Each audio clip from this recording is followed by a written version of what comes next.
good to gather together. We live in times that are different, and we all would agree with that. And I think that as we go about, you see so many things. You see so much negativity.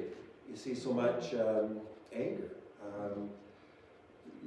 There's just so many negative things that are going on. I am so thankful. I am so thankful that we have the Lord, and He gives us peace. He gives us an incredible living hope. He gives us that promise that He's never going to leave us nor forsake us.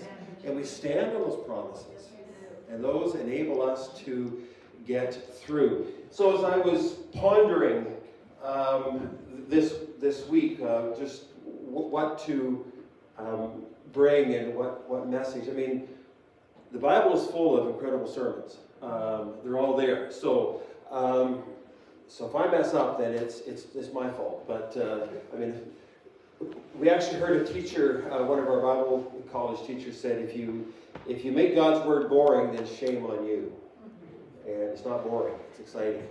And so anyway, this week, so as I was pondering and thinking, and an old song came back to me. Now I say an old song, probably from the 90s, but and it was not one of these classics that are in the hymn book, but it was a song that probably my teenagers used to listen to, or kids, a gospel song.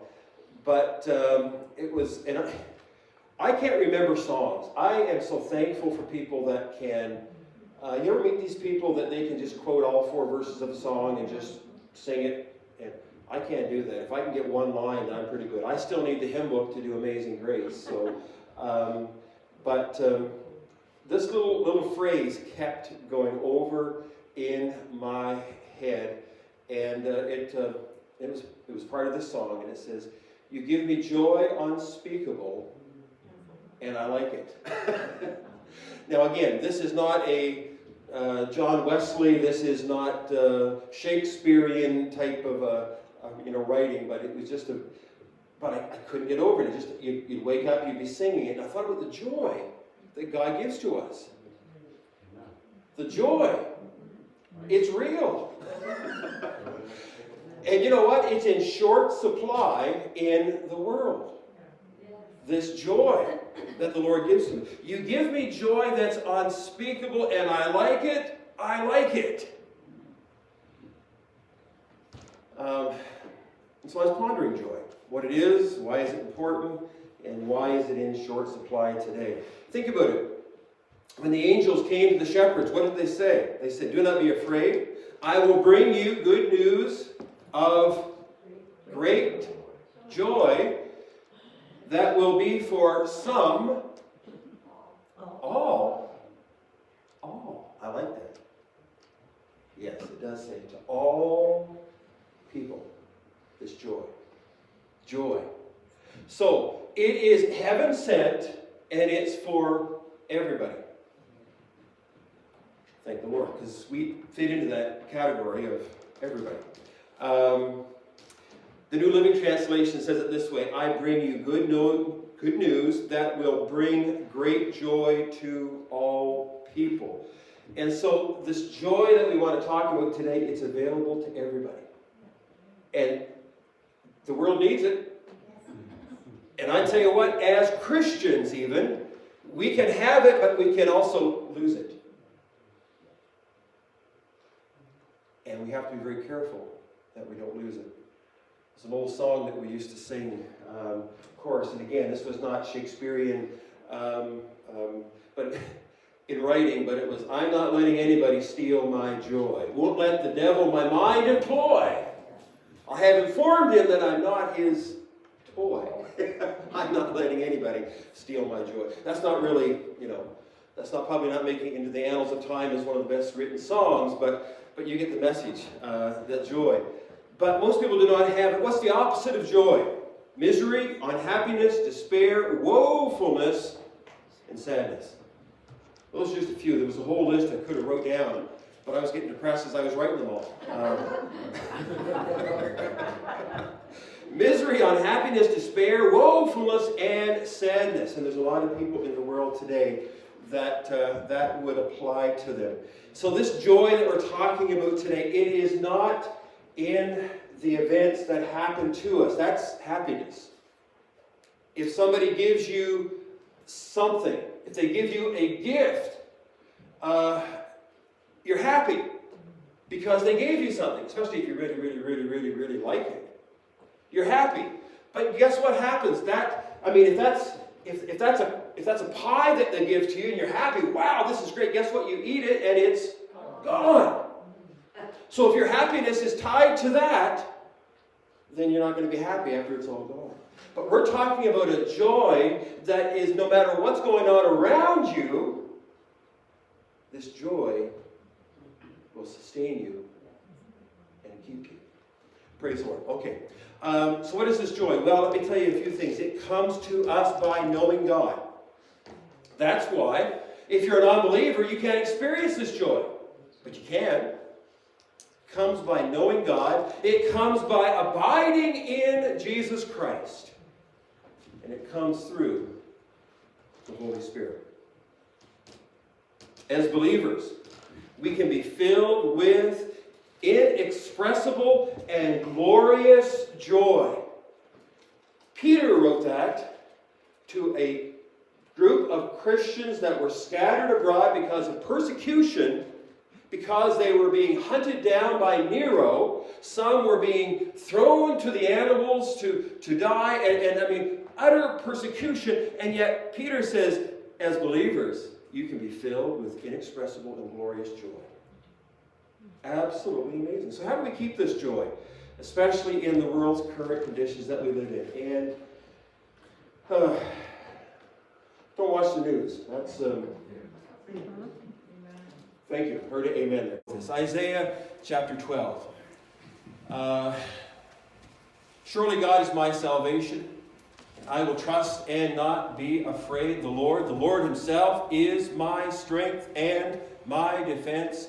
He has become my salvation. With joy you will draw water from the wells of salvation. And in that day you will say, give praise to the Lord, proclaim his name, make known among the nations what he has done, and proclaim that his name is exalted. Sing to the Lord, for he has done glorious things. Let this be known to all the world. Shout aloud and sing for joy, people of Zion, for great is the Holy One of Israel among you.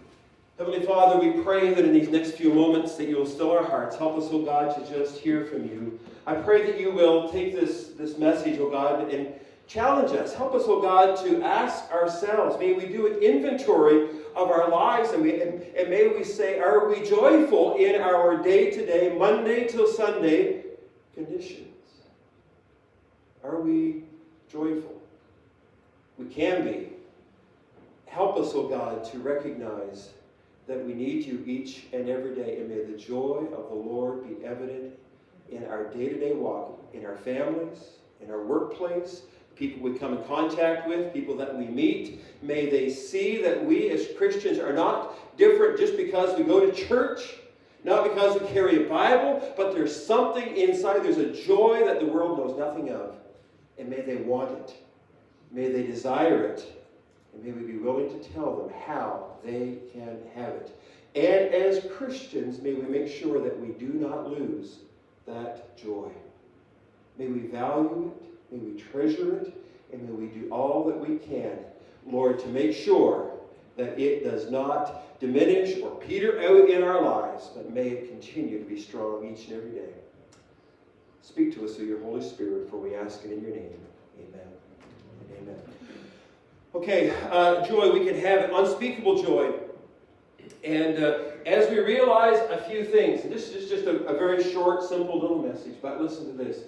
It says, Isaiah is basically saying, God is our salvation. Do you realize that as a believer today that you're saved?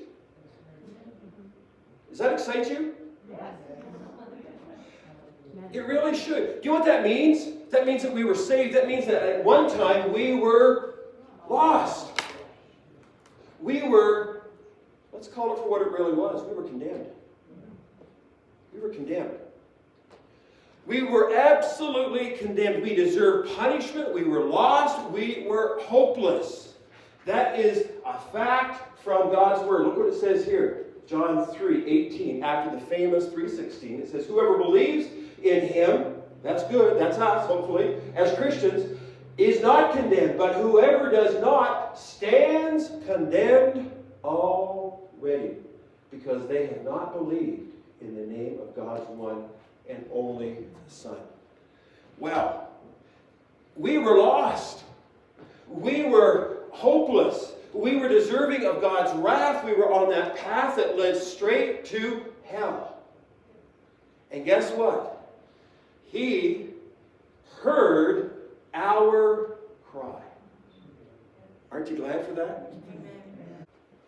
I waited patiently for the Lord. He turned to me and heard my cry. He lifted me out of the miry clay, the slimy pit, out of the mud and the mire. He set my feet on a rock and gave me a firm place to stand. He put a new song in my mouth, a hymn of praise to our God. Many will see and fear the Lord and put their trust in Him. Wow. If you're saved today, listen, you're rich. I don't care what's in your bank account, but you're rich. And you ought to be able to have the joy of the Lord, because truly we know the Lord and He is saved. We recognize where we were and what we are now, that we are children of the Most High. He saved us. He heard us.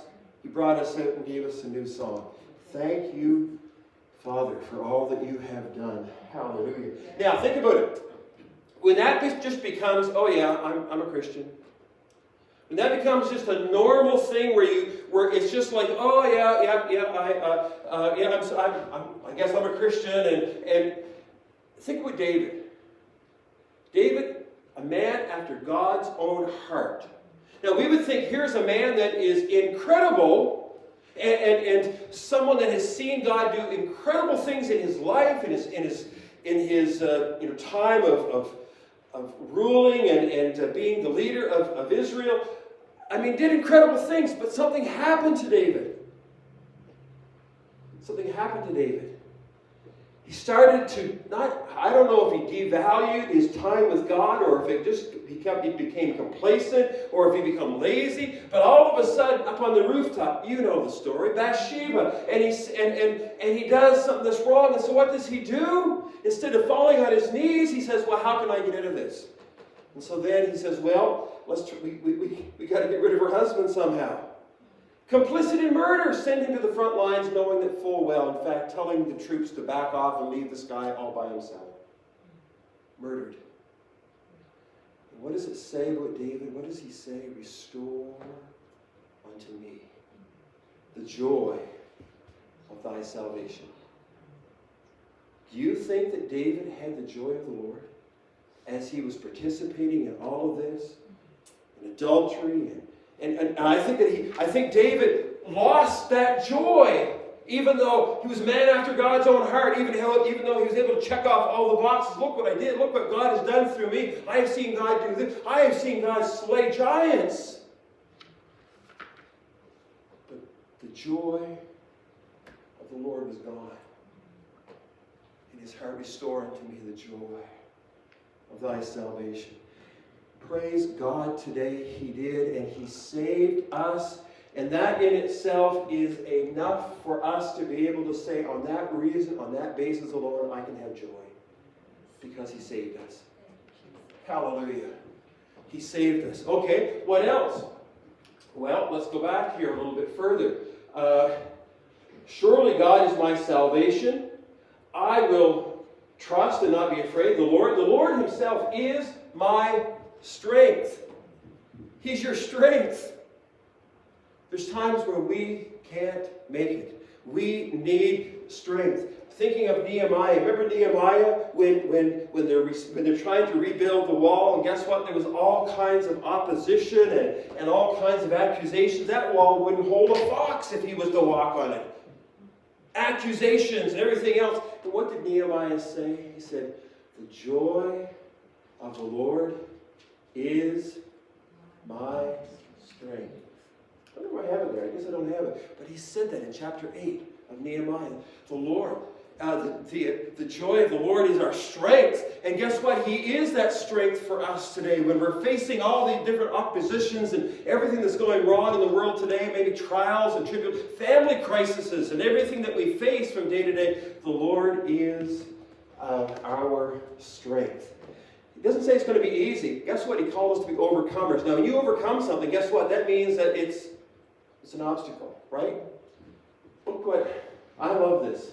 This is, his speech persuaded them. I believe it was Gamaliel who said, listen, what are we doing fighting against these followers of Jesus?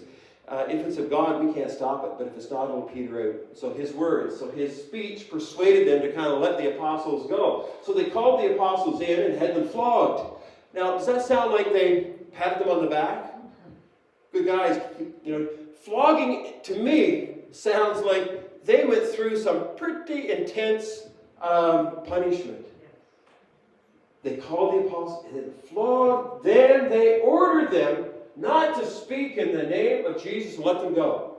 The apostles left the Sanhedrin rejoicing in the joy of the Lord, because they had been counted worthy of suffering disgrace for the name, for that name that is above all names, the name of Jesus. Listen, the Lord is our strength. Hallelujah. The early church was marked by joy. They realized they had been saved, that God was their strength, that they could count on Him, that He was there with them, and no matter what opposition came, that they could have that joy. And that's why when the angels were talking to the shepherds, it said, we bring this good news of great joy. Not just you can have some joy, but it's great joy.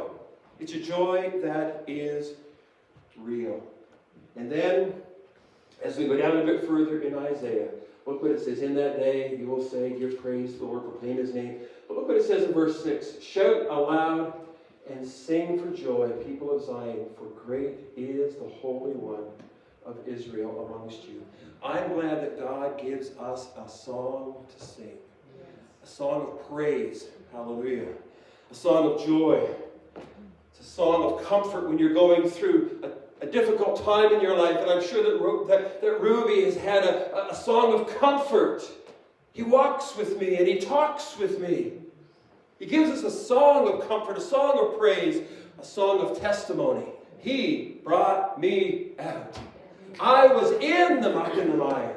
I was in that depths of sin. I was in that lost condition that I was going to hell itself, and all of a sudden He heard me and He brought me out. I got a song to sing. Praise God for that. Now, we talked a little bit about this joy. Where does it come from? Well, it comes from our Heavenly Father. That's what we're talking. It's not anything. You can't buy it at the store. It's not. In this little song that I was telling you about, He gives me joy unspeakable, and I like it. There also is another line in it that says this: the world didn't give it to me, and the world can't take it from me. I love it. The world can't take it from you. Listen, this is a little explanation that I'm going to read it to you because I thought it was so good, about joy. It's hard to explain to those who have not accepted God's gift of salvation what this joy is, but for the true believer, this joy comes as natural as grapes on a vine. As natural as grapes on a vine. As we abide in Christ, the true vine, we are the branches, and we have strength from remaining in the vine. We have that strength that comes from Christ. And the fruit that we produce can be lots of different fruit, but one of them will be joy. As believers, as we're abiding in the vine, we will have joy. And so, with joy, therefore, with joy, shall we draw waters out of the well of salvation. Praise the Lord. I love it. You know what? Listen, if that well, beautiful little well, if that well said, listen, you drink from here and you're going to have joy, that would be good. Guess what, though? We have an option to drink from different wells. We really can.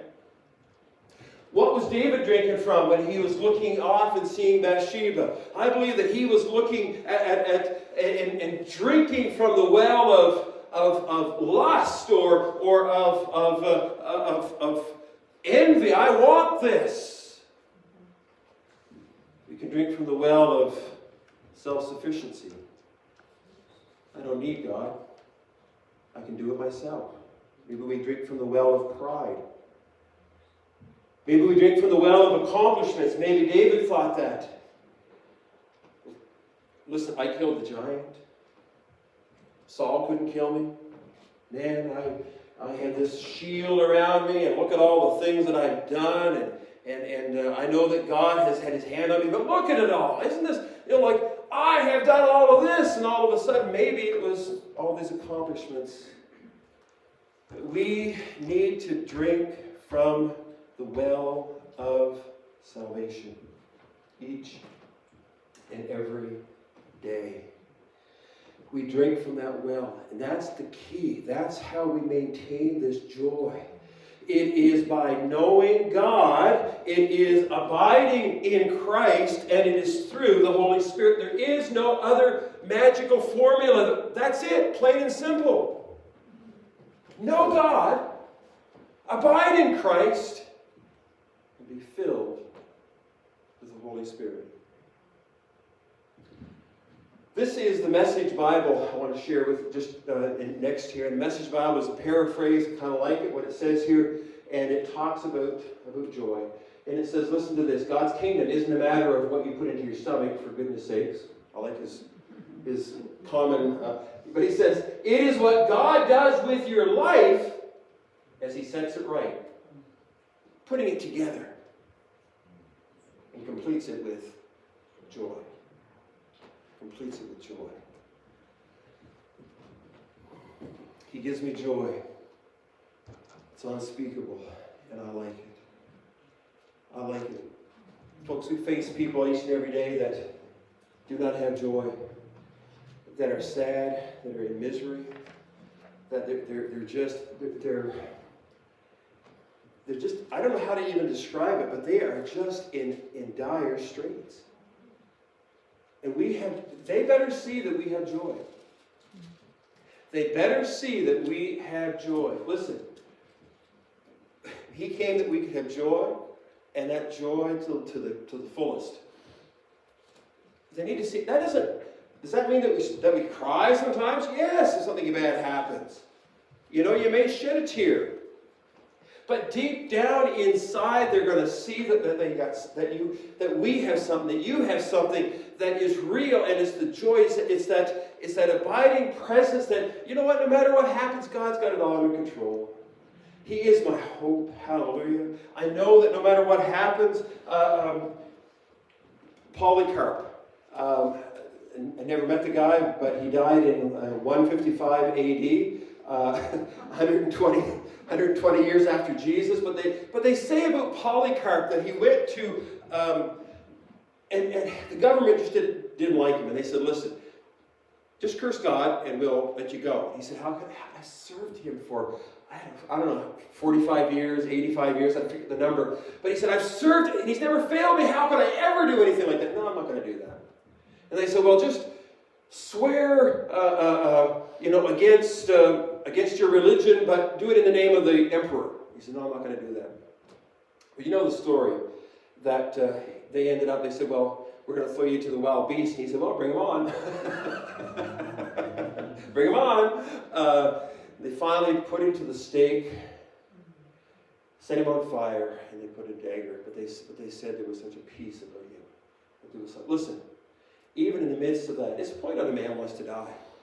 Live in joy. We've got a glorious future. Our names are written down in the Lamb's Book of Life. No matter what happens. They can't take it. This joy, the world didn't give it to us. They can't take it. Hallelujah. It's real.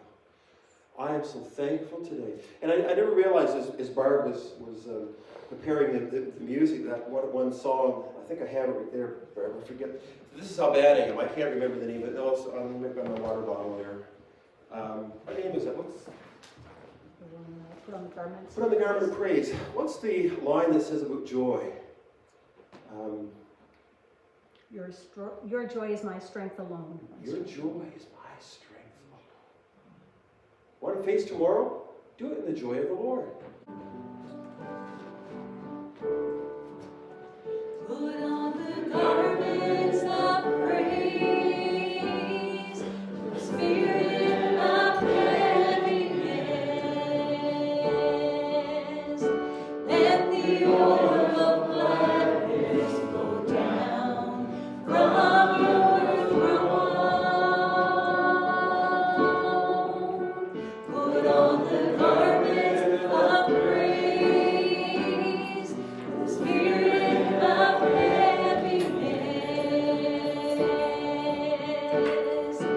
Your joy is my strength alone, my strength alone. Make these broken, weary bones rise to dance again. Wet this dry and thirsty land with a river. Lord, our eyes are fixed on you. We are waiting for your garland of praise as we praise your name. Put on the garments of praise, the spirit of heaviness. Let the oil of gladness flow down from your throne. Put on the garments of praise, for the spirit of heaviness.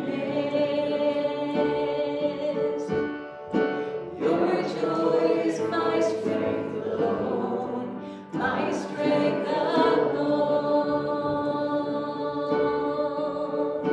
Make these broken, weary bones rise to dance again. Wet this dry and thirsty land with a river. Lord, our eyes are fixed on you. We are waiting for your garland of praise as we praise your name. Put on the garments of praise, for the spirit of heaviness. Let the oil of gladness flow down from your throne. Put on the garments of praise, for the spirit of heaviness. Your joy is my strength alone, my strength alone.